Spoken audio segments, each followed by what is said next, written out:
and looking at. So just a reminder, most of the first chapter of Exodus was read. And what read, the reason I call them Y and E, Y is Yud He Vav He, YHVH, E is Elohim, generally as the name of God. Most of the whole thing we know about the genealogy after Joseph and his generation died, the new Pharaoh arising, the taskmasters, all of that stuff trying to limit the population was in the Y version. Y is also Y can be thought of as Yehuda, and E can be thought of as Ephraim. And Yehuda was the nominative, the name of the given to the southern kingdom, the Judahites. And then the E, the Ephraim, was the younger son of Joseph, the favored son of Jacob, who became the defining kingdom of the 10 tribes of the northern kingdom, generally called the 10 tribes. And they were the Ephraimites. So we have the Judahites and the Ephraimites. The Judahites, from an historical standpoint, become the tonal element of what will be Bnei Yisrael, what will be the Ivriim, the children of Jacob, the children of Israel, the Hebrews, because the Ephraimites and all of theirs, northern kingdom, are destroyed by the Assyrians in the 8th century, and the Judahites continue into the 6th century before the Common Era, and then are replaced into the Judahite area about 70 years later at the end of the 6th century before the Common Era. The Ephraimite or Northern Kingdom community is never replaced. So these are the old stories of the Northern Kingdom, mostly probably brought down to the Southern Kingdom at the time of the Assyrian conquest. The tribes were not lost, except that they were lost from their identification with land. Probably those who were not carried off into servitude by the Assyrians fled southward, and once they're in the area of Judah, they become Judahites no matter what their ancestral home. So that's our difference. The Y story, then, the whole thing about taskmasters and servitude and the new king, that's all was read. The uh, midwives is all the blue story, all the Ephraimite story. One of the things, if you try to read Exodus the way we read Genesis, by reconstructing the original story, you find each of the individual stories in Exodus, there's stuff missing. The stories are not as coherent single stories with the full story, but probably fragmentary as the editor redactor put them together to make one story. But we can still see trends within each story. So the servitude trend is the Y story, the red story. The midwife trend is the E story. And those two trends don't appear in the other story. And to that extent, they are complete stories in and of themselves. We wrestled with whether the midwives who are called here mialot ivriot in the previous verses, they're called Hebrew midwives. We wrestled with the question, are they the midwives to the Hebrews, or are they the midwives from among the Hebrews? Last week, we also noticed that two of them, Shifra and Puah, are mentioned by name, but given the numbers that theoretically of Israelites, Hebrews who are being born, two midwives would not suffice. So we posited that they were the principal and vice principal of the school of midwifery for the Hebrews in Goshen. But in any case, they were mentioned and were not given any reason for the mention. Last week, they were told to kill any male children as they were being born and let live any female children as they were being born, which we used to question the whole issue of, was Pharaoh advocating infanticide or late-term abortion? And if it was late-term abortion, then how did these midwives know whether it was a boy or girl before the head came out? So we wrestled with their primitive ultrasound equipment or whatever they were using. We also, I wondered and I shared if, in fact, it was infanticide that the Pharaoh was advocating, why stop it at the time of birth? And we're going to get to that answer a little bit later. But for now, we just continue with the story of the midwives who didn't do what Pharaoh said. And Pharaoh called them in, which added to our perplexity as to whether they were Egyptians or Hebrews. Pharaoh brought them in for a face-to-face confrontation. Why didn't you do what I said? And they said, well, we'd like to, but these Hebrew women, they are just so viable. They get born before we can even show up. And now we have Vatirena Hamyaldot et Haelohim v'lo asu ka'asher diber alehen melech Mitzrayim vatichayena et hayeladim. So Vatirena, the root is Yara, that middle Yud Resh Aleph, which is often translated as fear, but also awe. I like to translate simply as that which causes one to tremble. And it may be trembling from awe or trembling from fear. The na ending, the nun with a vowel, is a rare occurrence in Torah. And the reason it's a rare occurrence in Torah is it's feminine. So it's a feminine verb. And so we are told that these mialdot, these midwives, had a fear, had an awe, had respect for Ha-Elohim, which leads us to the next question.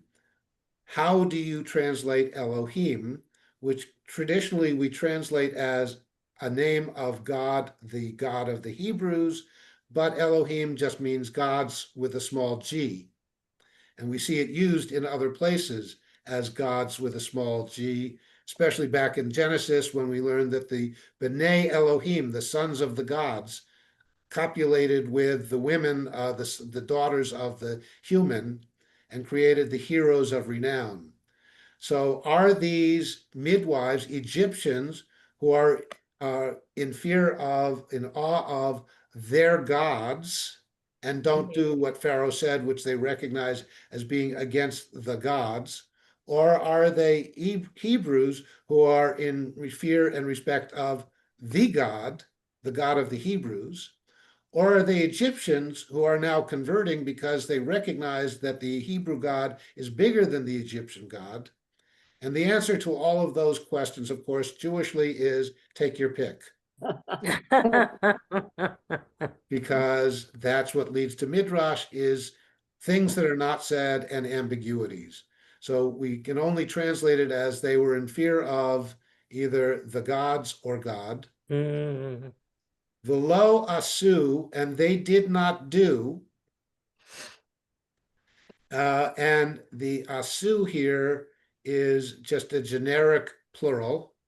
Ka'asher diber alehem, as that spoke to them, Melech Mitzrayim, the king of Egypt. And just a reminder for when you're practicing this for translation as well, you can have the English side by side with the Hebrew, and the English is not a great literary English translation, but is as best as possible word for word, so that Vatirena and we're in awe. So you can go and you can try and figure out what was, in fact, the idea of that text. Interrupt for a question? Absolutely. Can we just go back to the Et Ha-Elohim? Does it, so that's hyphenated and it's a ha. So I never thought of using the word Elohim for gods plural, even though I don't know why I didn't think of it because it looks plural, but the fact that there's a the in front of, like, is this a different construction than if it were just et Elohim? Yes and no. There are places in Torah where it says et ha-Elohim, and the translators, for the most part, throughout all of Jewish history, have chosen to translate that as God. Okay. However, there are places where it says et Elohim, Oh, but that doesn't mean that that is God's name, but that may be the gods, indicating the Egyptian gods, thus a definite article, as opposed to et Elohim, which would mean they're in fear of gods in general. oh, I see. So Okay. therefore, the definite article still does not resolve for us Okay. how we Yep. care to translate this as definitive God or groups of gods. Yep. Okay. Thank you.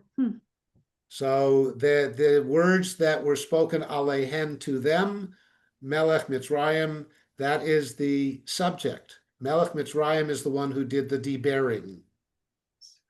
So Melech Mitzrayim spoke to them. They did not do, and Hebrew construction doesn't require word order like English as much because of case indicators. So as spoke, that is King of Egypt, spoke alehen to them. Vatichayena et hayiladim, and they allowed to live. So chai is the root, and allowed to live the boys. And here yiladim would in fact be a gender-specific noun. And at times, once again, we don't know if yiladim always means boys or sometimes means children. And again, context tells us here we are in fact in the boys realm. Let me just fix Can you this. point that word out again? Yes. So Yiladim, right Where's before the- 18, is boy plural or child plural. If we wanted to know that it was specifically girls, it would have said Yiladot. But saying Yiladim doesn't necessarily mean boys only, except that here, given the interaction between Pharaoh and these midwives, it would be the boys they allowed to live because the girls they were already commanded to allow to live. So Pharaoh or the king of Egypt calls them in and says, "What's up with this?" And they said, well, as we saw in the previous verse, these women, they just give birth so quickly. We don't even have time to intervene. So now, in response to that excuse, Vayikra melech Mitzrayim lam yaldot, vayomer lahen, madua asiten hadavar hazeh, vatichayena et hayiladim.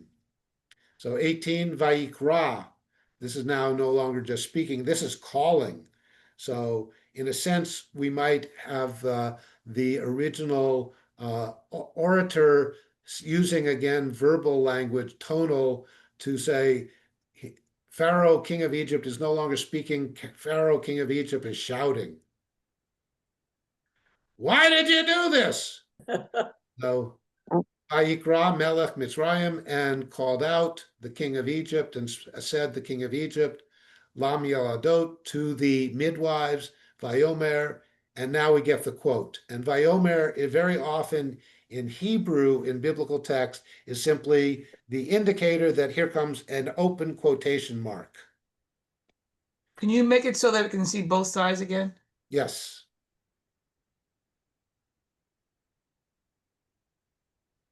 Thank you.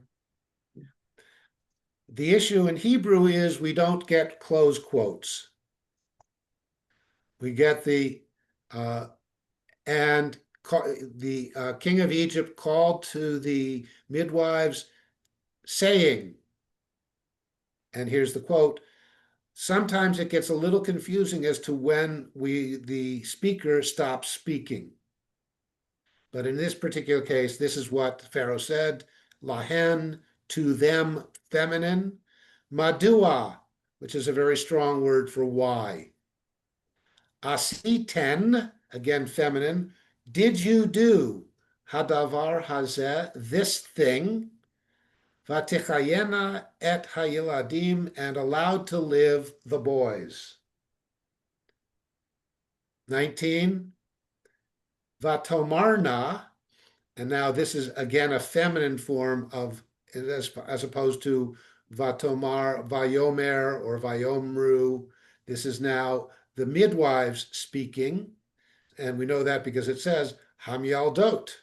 So, and spoke and said the midwives, El Paro, and now he's Pharaoh rather than king of Egypt.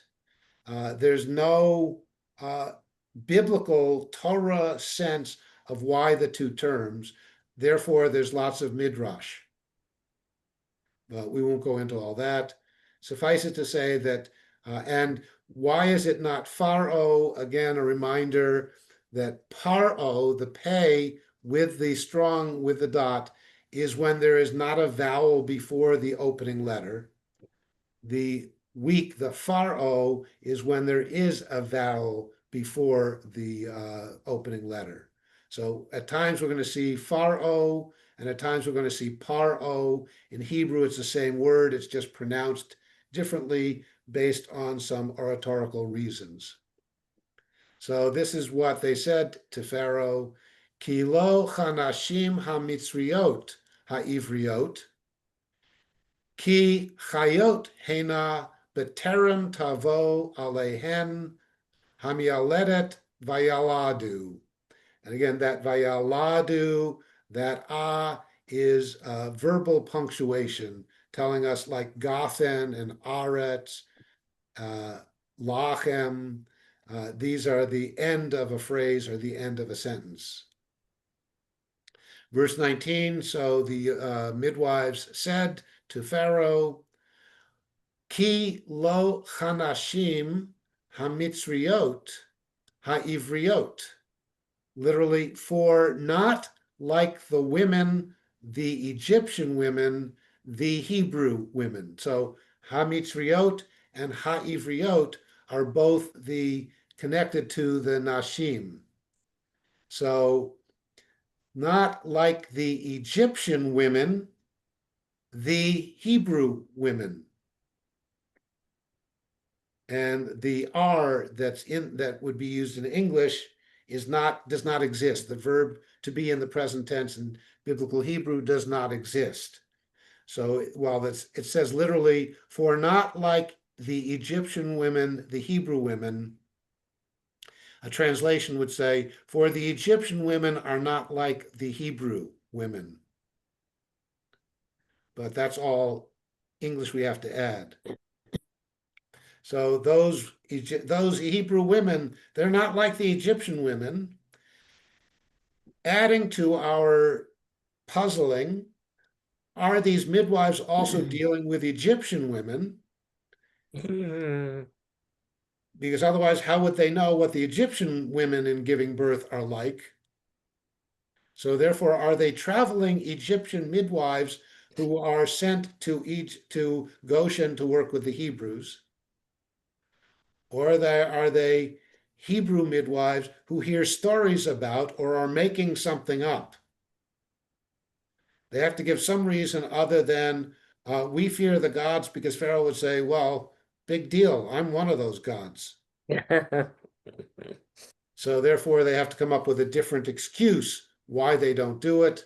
The excuse, Ki chayot hena beterem tavo alehen, for alive they, hena they're alive, beterem even before tavo, we come alehen to them.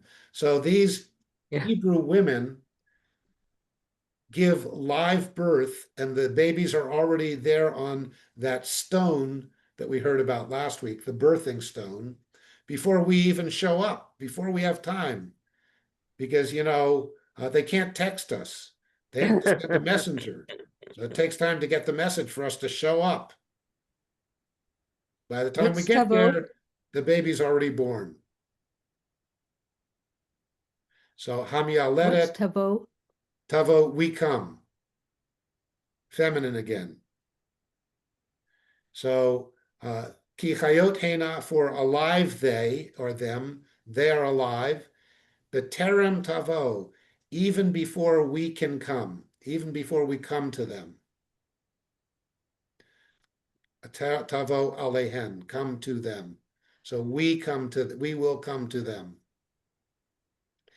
And hamialeret veyaladu, and they have given, and they are born, vayaladu, and they have birthed them. The word for child comes from the same word as birthing. Can you point where you are right now, Rabbi? Yes, we're about to be on verse 20. Okay, So we just finished verse 19. okay. What is yaladot? Yeah, Hamialeret. let So it. that is the pregnant woman, the Ah. birthing woman. So yes, mialdot, the birthing assistant, mialedet, the birthing subject, yeled, the object of the birth. But the midwives, it says the midwives. No, You put in there to them the midwives. oh yeah, no, that's not the midwives. It's that was my fault. Yeah, no, it's the birthing mother. Yeah, the way I wrote it doesn't make sense actually. So that word midwives at the end of verse 19 should be birth mothers. Okay, that's right. Mialedet, the ones who are birthing. And that, by the way, that can be confusing also, because if you notice, if you take out the vowels, mialdot and mialedet are the same Hebrew letters. Yeah. Yeah, I was wondering about that. Thank you. Yeah, no, that midwives is I may have lost focus as I was writing along, and sometimes, unfortunately, as I'm reading up the Hebrew into the English, I skip a line or read into a different line. Is that the same for the Comforting. next line as well that you did that? No, this time, well, when we get there, you'll see here the word is mialdot. So in Okay. verse 20, it is midwives. Okay. Mialedet is the birthing mother. Okay. So yeah, mialdot is midwives, birthing mother's assistant. So it's all in the concept of the birthing mother or the birthing process. Wonder how far they had to travel to attend to people giving birth. Exactly. Are they Goshen living Hebrew midwives, or are they Goshen traveling Egyptian midwives? Yeah.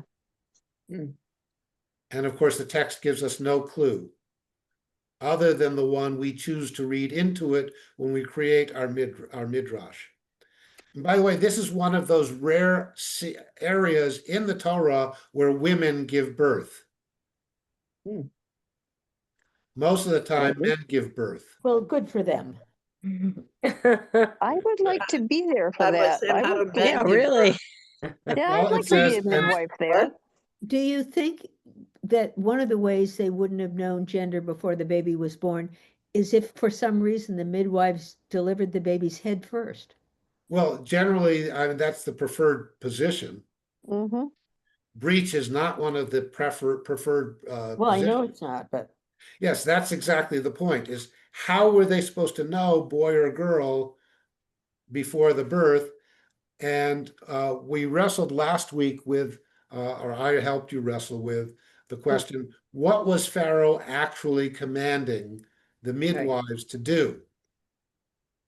Was the Pharaoh commanding them to commit infanticide of a newborn before cutting the cord, in which case Pharaoh, the Torah would be telling us that the Egyptians were not telling them to commit infanticide, but rather late-term abortion. And that would say that biblically, the view of when does life begin, it begins when the umbilical cord is cut, which is a little different from some people's view. Mm-hmm.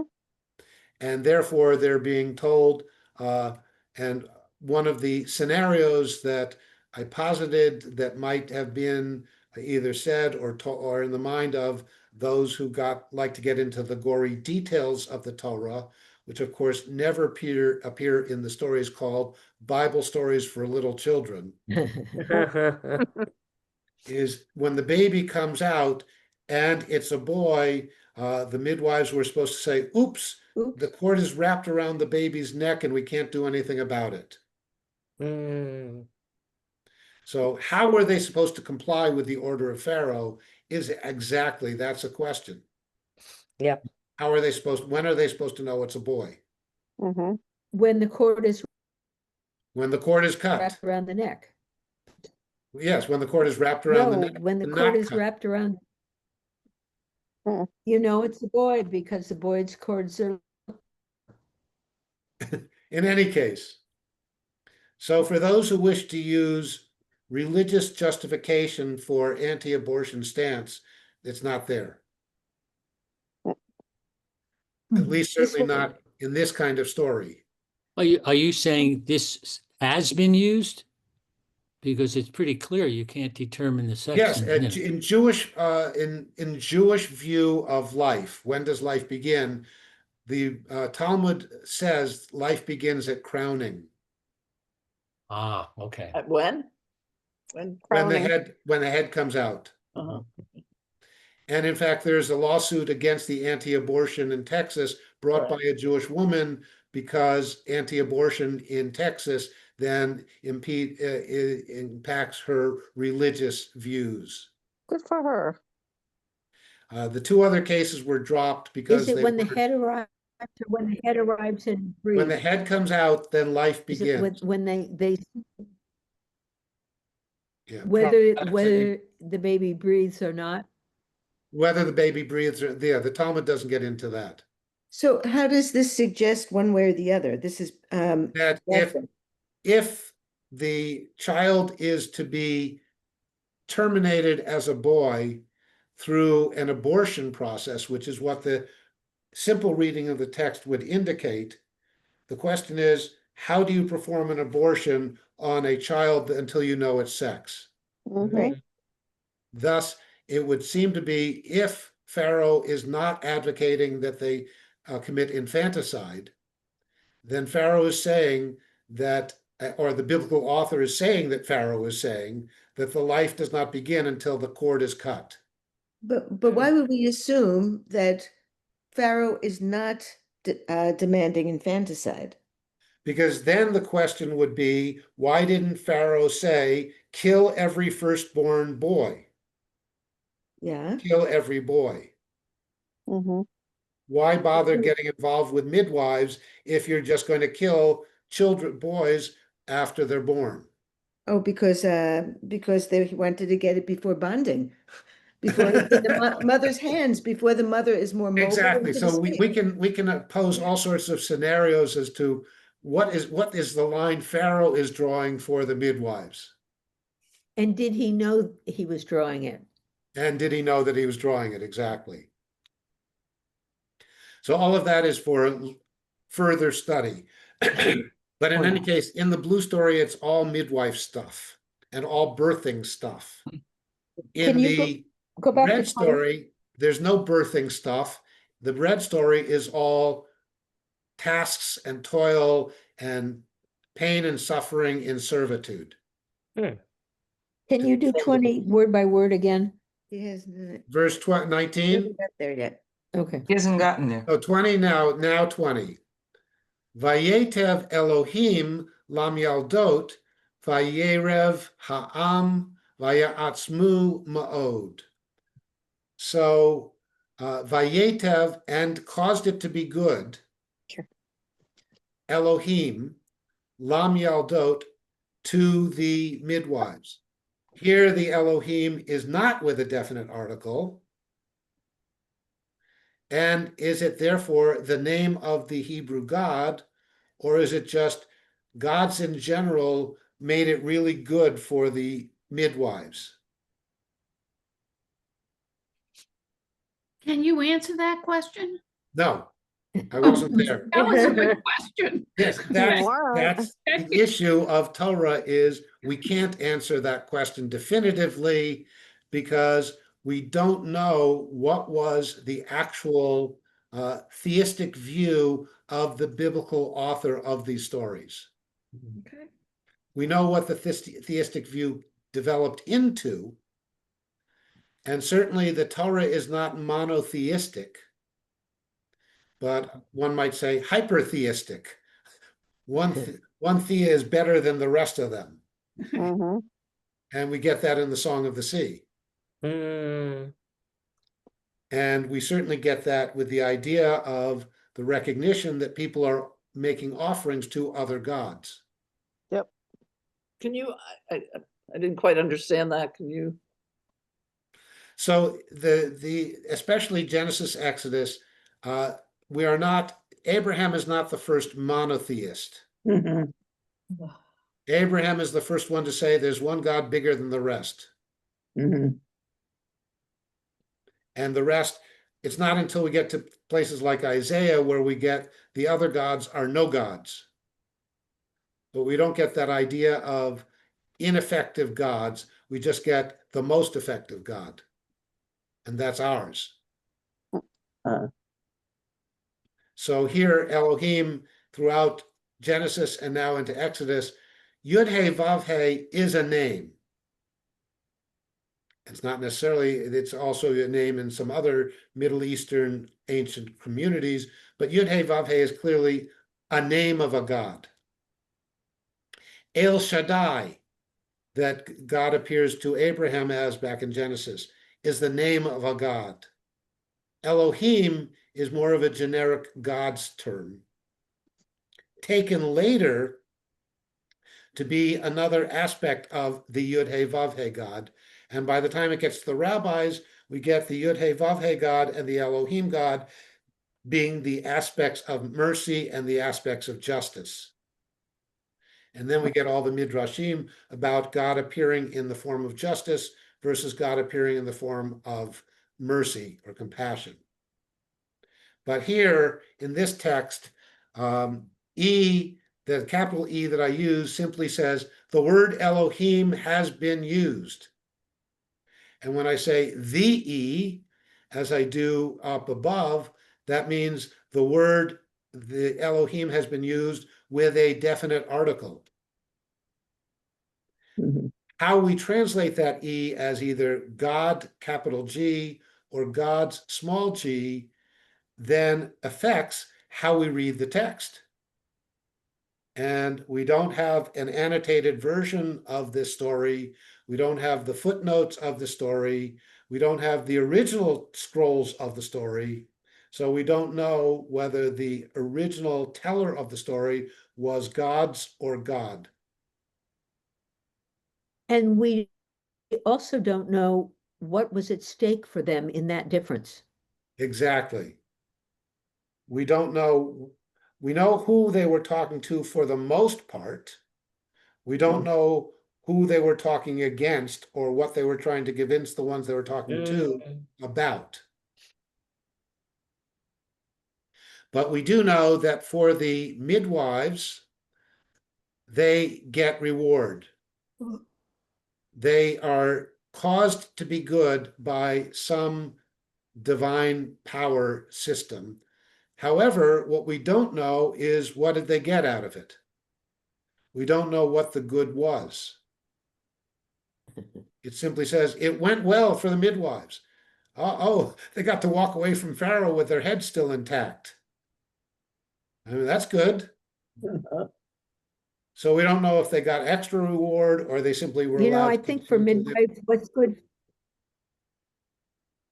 Yeah, so it was good. It was good What- for them.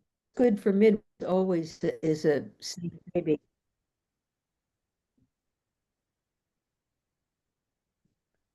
All right. Then we move on. Vayerev ha'am. So it's not the midwives, but it's the people. And Yerev is again caused to be many. Mhm. Rav is many. So the people were caused to be many. That is, the people multiplied. And Ya'atzmu, and they got more strong, they got more powerful, they got more strength. So the people were multiplied Can and were You say mighty. that again? So Yerev is caused to be Rove, many, so multiplied, and this is the people. Now the people would be obviously the Ivriot, the Hebrews, the Goshen dwellers, the descendants of Israel. They multiplied, and Vayatzmu Ma'od, and they got really strong, really powerful. We saw way back in the earlier part where the descendants of Jacob and all Joseph and his brothers, they did four things. They were fruitful, they multiplied, they got strong, and they spread out. They filled the land. So they multiplied and they got even more powerful. Vayatzmu ma'od, and they became very mighty. 21. Vayehi ki yaru hamyaldot et ha'elohim vaya'as lahem batim. So we get a reward. Vayehi, and it was, ki yaru hamyaldot et ha'elohim, because the midwives yira, feared, were in awe of, ha-Elohim, the God or the gods or God, vaya'as lahem, and was done to them, batim, houses. So they didn't have to travel anymore. They got property. They got houses. They were given mansions. There's a little play there because the word bat also means daughter. Yeah. However, the plural of daughter is benot. But one could play with batim is sort of an archaic form of daughters. So they didn't get houses, they got daughters, which for the midwives would be their prized possessions. Mm. So we can play with what their reward was, but we're given something good happened to them. Meanwhile, Don't you think it's daughters and not houses? no, because that would be benot in technically. Oh, I see. Yeah. But yes, you can play with, this is an older word for daughters. Oh. You know, we regressed back into Chaucerian Hebrew for that term, and possibly, yes, for a little play on words, because technically houses would be beitim. Mm.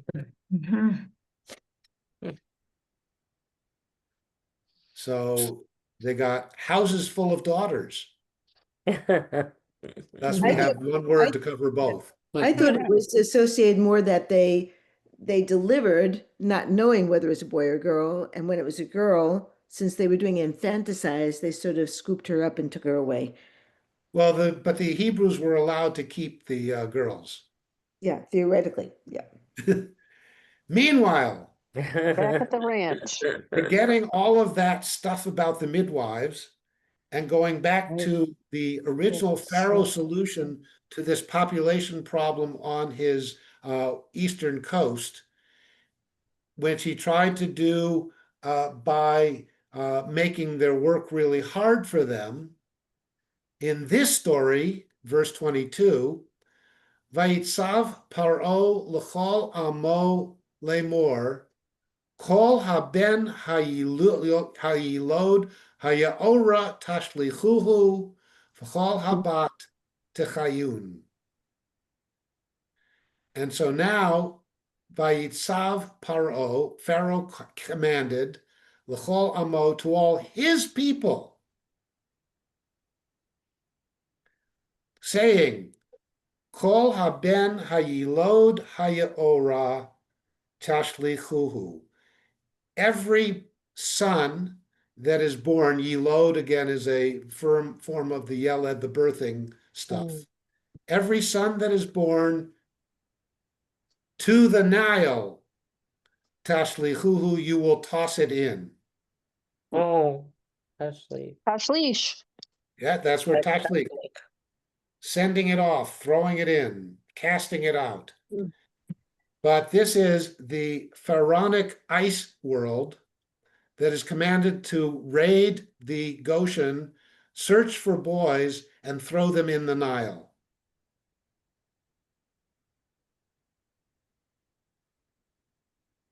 V'chol habat tichayun, and every daughter you will let live. Again, strange, because if you really want to limit the population, getting rid of the girls is a much faster way to do it. Hmm. Hmm. So Sam here, he's moved from the midwives who he's given mansions on one or other side of the river. But he's now telling all of his people. Well, again, the Pharaoh of the blue story is not the Pharaoh of the red story. Mm-hmm. In the text as we've received it, when the editor redactor put it all together, the editor redactor did it so that it seemed like one story. So Pharaoh went from one stage of eliminating the population to a different stage. But in the original text, it was one Pharaoh solution as opposed to a different Pharaoh solution, depending on whether it's being told by the Southern Kingdom people, the Egyptian border people, or the Northern Kingdom border people who are the Northern Kingdom people who are the Assyrian, Babylonian, Mesopotamian border people.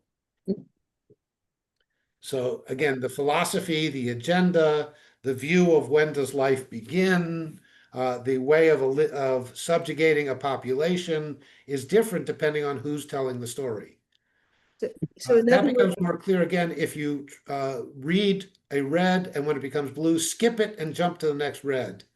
Same thing when you read a blue and you come to a red, skip it and read to the next red, blue, and pretend you don't know the other color existed. And you'll find that the story makes a whole different sense when you read it as those two separate stories. Yeah. because it was a straight cut and paste and not cut, paste, and edit. Right. Well, it was also edited because we're going to periodically see our little black text, which is the editor redactor had to create a bridge between two texts. So very quickly, next week,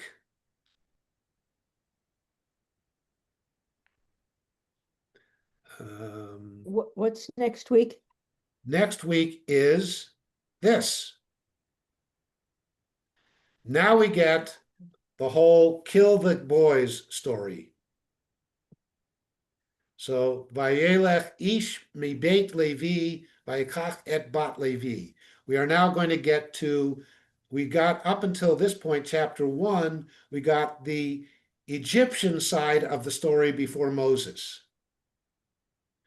Now in chapter 2, we're going to get the Hebrew side of the story of the coming of Moses. And notice this is a story built on throwing boys into the river, not a story built on the midwives and the disobedience of the midwives. Yeah. You're right. It's like two separate stories. Two stories Yep. in one. And so we're reading them, seeing in the blue story, we have the midwives like God and don't like Pharaoh, and can find ways of getting around Pharaoh's mandate. In the red story, there's no midwives, there's taskmasters, and they are ineffective, so Pharaoh will come up with a new solution, which is just kill all the boys Nice and guy. throw them in the river. So tell us again, By the way, red is south, red is south? red is south. Okay. Notice it's not kill the boys, it's throw them in the river Yeah. as the specific form of how you eliminate them. So no one would do something like that today, where they would take children away from their parents and move them into some kind of place where they are isolated and set apart. All right. course That's not. true. You're so right. Yeah. I know. That's what Pharaoh did. Mm. Well, The people And look pretending what to happened to specifically- him. specifically casting them into the river is going to play out in an interesting way in coming texts. Yes. Oh, yeah, like Moses. Pharaoh's people are told, go in and kill the boys. Pharaoh is not dealing with the Hebrews at all. He's Rabbi not Sam, he's not, say that again, he's not dealing with the Hebrews? So in the blue story, Pharaoh dealt with the Hebrews Mm-hmm. to make them either self-limit their population Mhm. by talking to Hebrew midwives or talking to his Egyptian midwives to say, this is the way to limit their population. Mm. In the red story, the attempt to limit the population was to make them too busy to procreate. Mm-hmm.